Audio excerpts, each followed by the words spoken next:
Don't miss the tea. Subscribe now. Girl, pour the wine. No, not the glass. Bring the whole bottle over here.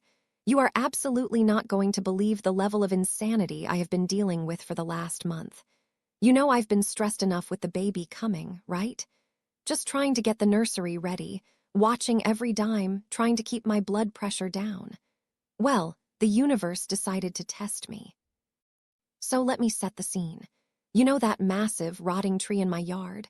The one right on the property line between me and the neighbor next door. Let's call him Bob. Okay, so the tree is technically in my yard, but it leans over Bob's fence. It's been dying for a while, rotting from the inside out. It's ugly, it's a hazard, and I knew it had to go eventually. But girl, tree removal is expensive, and with the baby on the way, it wasn't exactly priority number one. Enter the neighbor from across the street, Jerry. Jerry tells me he talked to Bob and Bob wants to pay half to remove it. I told Jerry, okay, that sounds promising, but I need to talk to Bob face to face first. I'm not doing anything until I confirm with him. Fast forward to December 30th. I come home from work, turn into my driveway, and my heart literally stops. The tree is gone, and I mean it looks like a bomb went off.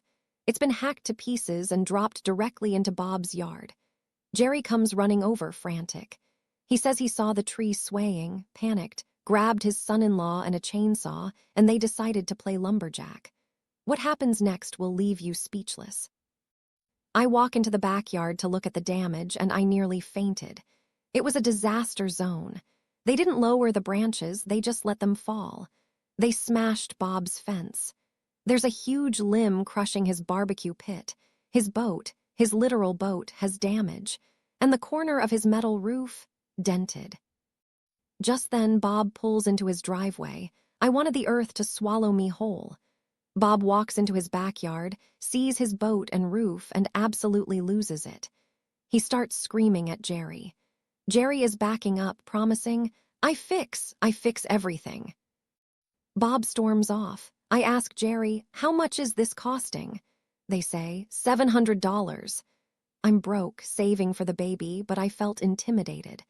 I handed them $200 cash, my grocery money, just to get them to leave.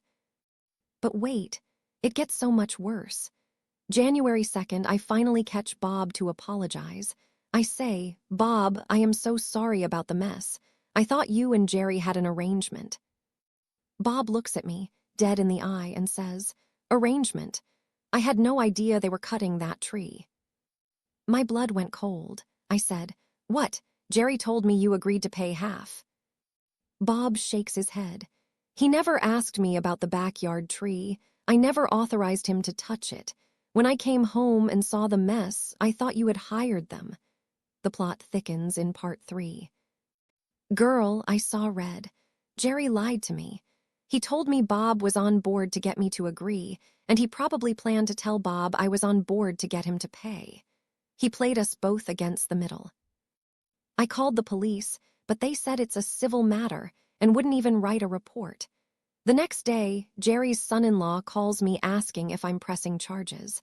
I told them they needed to make it right with Bob because Bob never agreed to the work. The son-in-law had the audacity to call it a miscommunication. You dropped a 2-ton tree on a boat. That's negligence. Finally, on January 11th, Jerry and the son-in-law come back to haul the wood away. When they're done, they knock on my door. In a moment of pregnancy hormone-induced weakness and pity, I decided to be the bigger person. I reached into my pocket and pulled out another $150. That brought the total I gave them to $350. I said, here, I know Bob isn't paying you, so here is a little more to help cover your time. They took the money, said thank you, and walked to their truck. I turn around to go inside, finally thinking this nightmare is over. I'm thinking, okay, I'm out $350, but the tree is gone. Lesson learned. 5 minutes later, knock, knock, knock. I open the door. It's Jerry and the son-in-law again. And their faces, stone cold. What they say next will shock you. They look at me and say, we need to be paid fairly for our work. I blinked. Excuse me.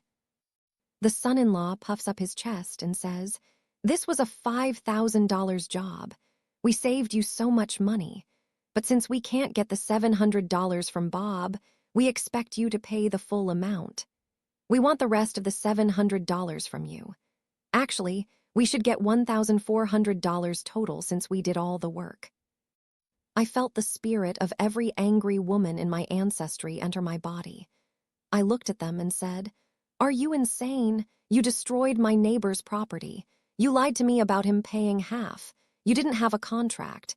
You didn't have a price agreement. You nearly crushed a house." And then Jerry has the nerve to say, "I saved your life. I saw the tree swaying. You owe us." That was it. I went full Mama Bear. I screamed, "I have a baby on the way. Money is tight. Who cuts a tree down without a price agreement? You destroyed a boat. You destroyed a roof. You lied to everyone. Do not ever step foot in my yard again. Get off my property." They scrambled away, muttering, but I am still shaking. I am out $350 I really needed. My neighbor hates us, and these lunatics think I owe them $1,000 for wrecking the neighborhood. So tell me, am I the asshole here? Because I feel like I'm living in a soap opera written by a crazy person.